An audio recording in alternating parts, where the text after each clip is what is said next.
Monty here, and this is a follow-up to a previous video on the WATL World Axe Throwing League Ragnar Pro head that I got, and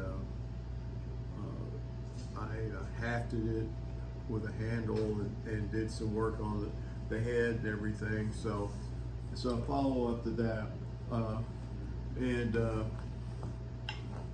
so I got the pro head from the World Axe Throwing League. They had them on sale, and they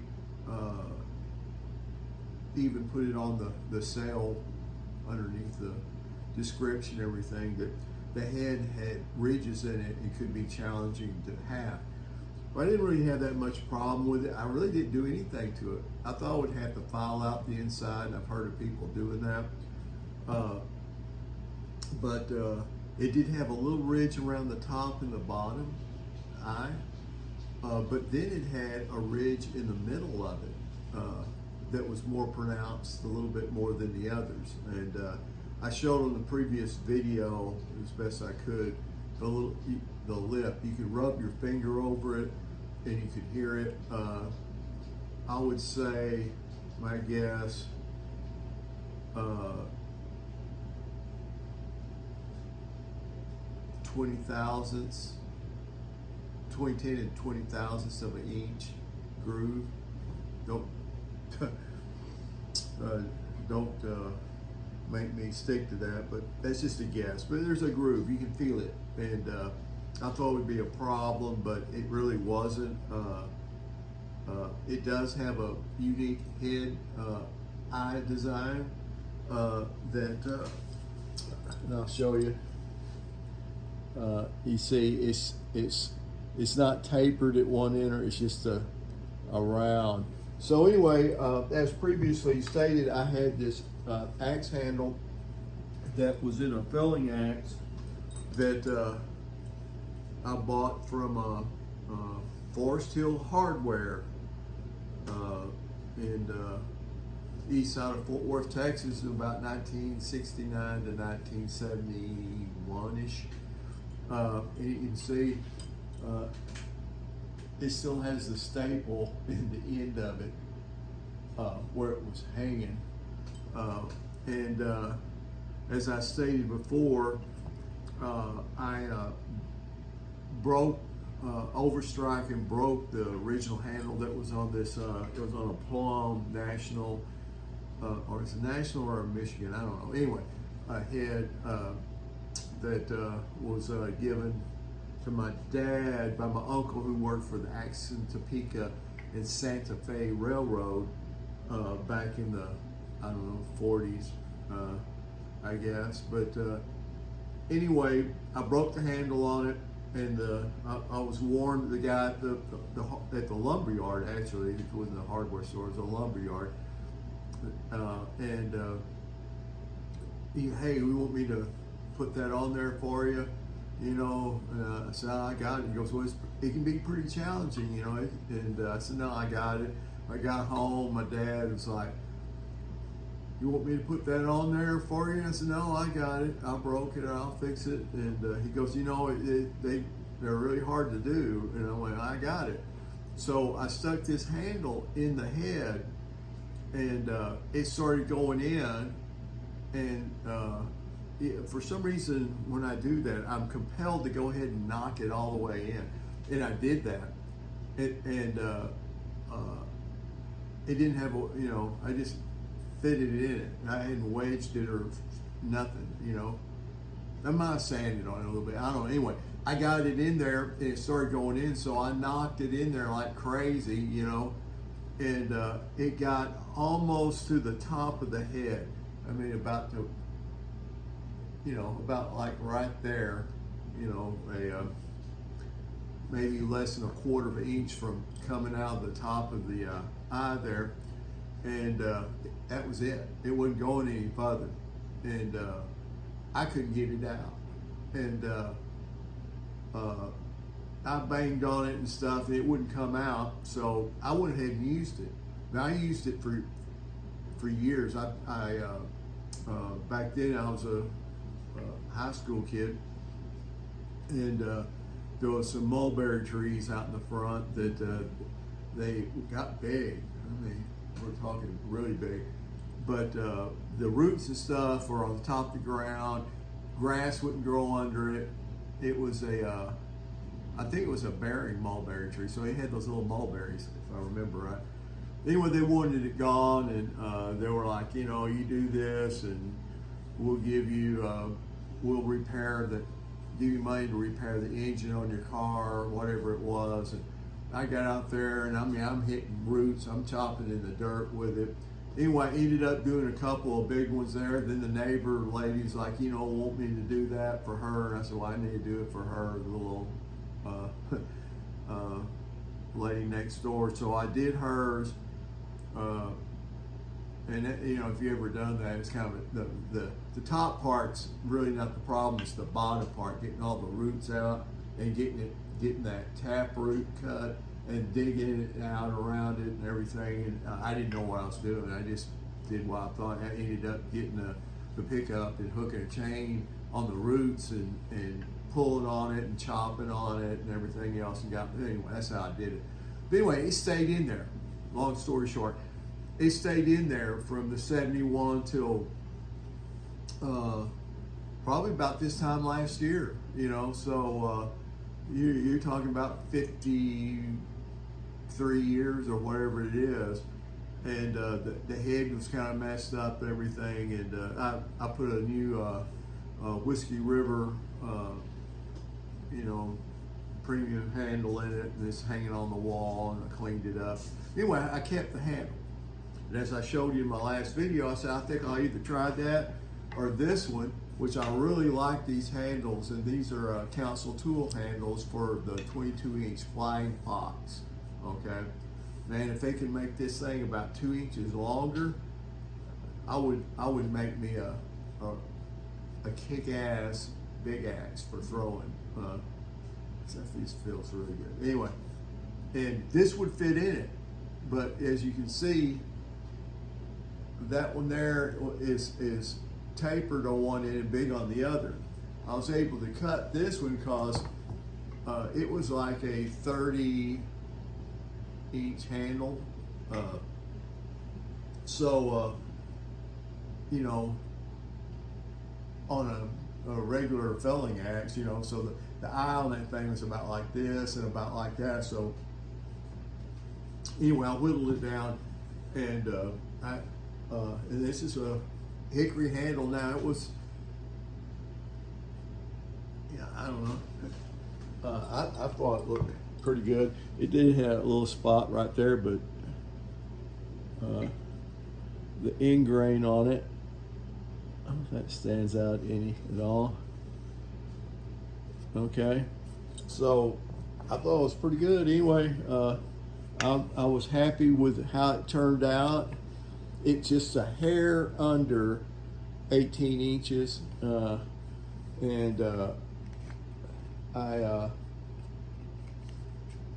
sanded it, you know, after I shaped it and got it to where it would fit. I shaped it up, and then of course I cut it the way I do, and then I sanded it because it had varnish on it, as you can see.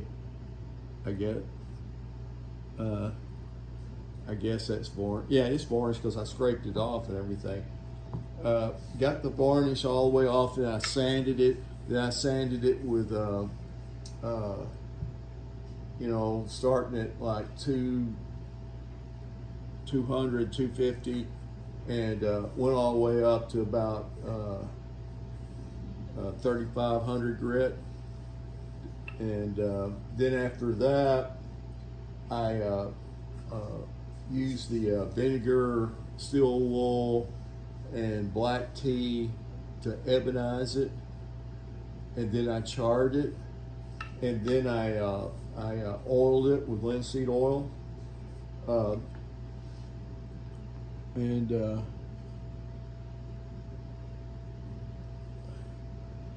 anyway, that's how it turned out. Getting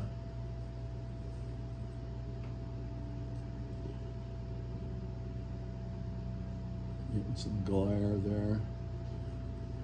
Now, the head on it, as I was saying earlier, well, I was kind of disappointed that the Pro head doesn't seem to be any lighter. It's probably like the premium handles you got to somebody like me. I can't tell you.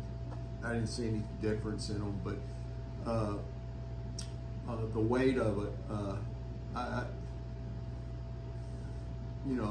I've got one that I really like. I worked it down. It was a Council Tool Flying Fox. I got it down to 2 pounds and 2 ounces, and I just can't get any more off of it. But this one here, if I remember right, it started out. The head started out at 1 pound 7, almost a pound and a half. And so that, doesn't give you a lot of space with the, 18-inch handle that I need to, or I can do my version of the Canadian flick, but I'm rambling, I'm sorry.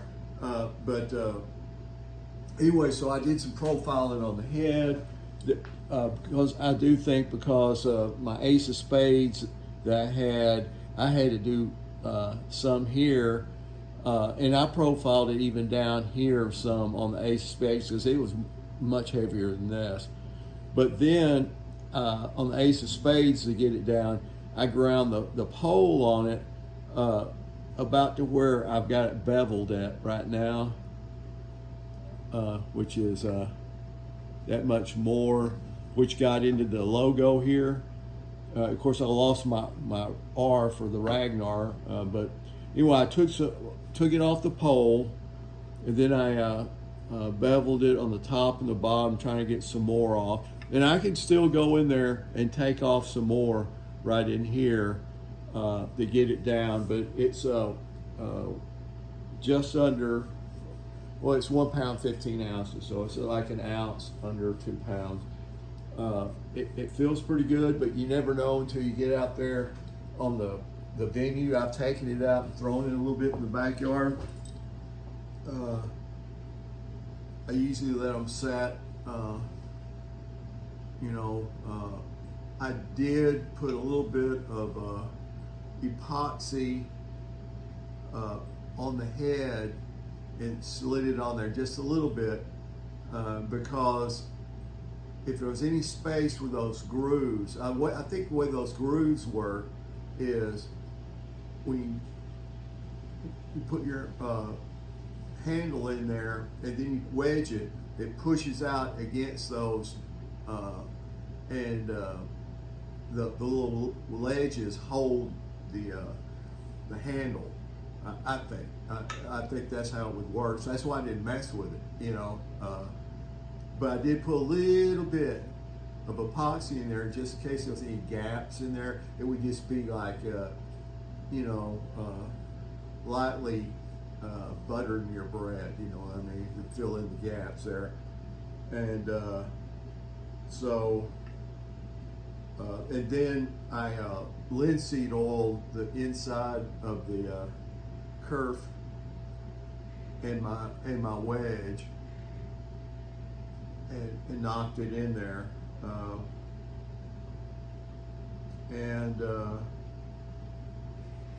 Then I went back in because I cut it off, and then when I did that, it left the regular wood color on the outside, so it didn't have the effect I wanted. So I went back with the ebonizing solution and went around the end there where I have a two-tone thing. I could still go in there with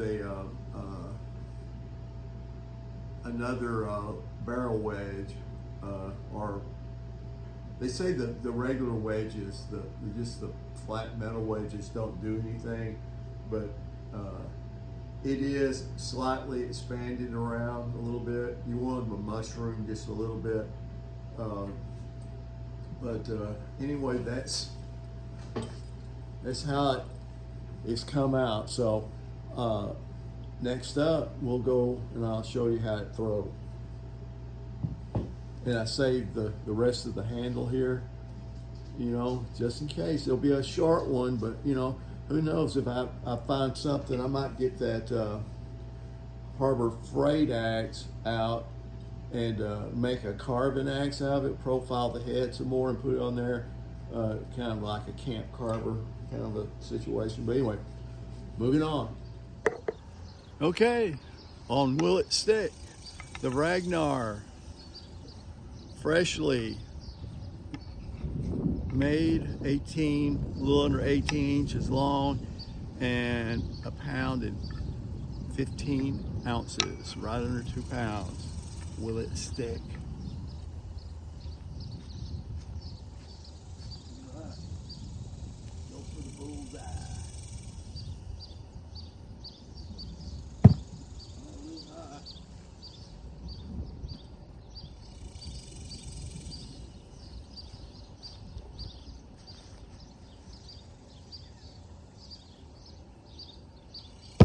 Ooh, a little bit to the right.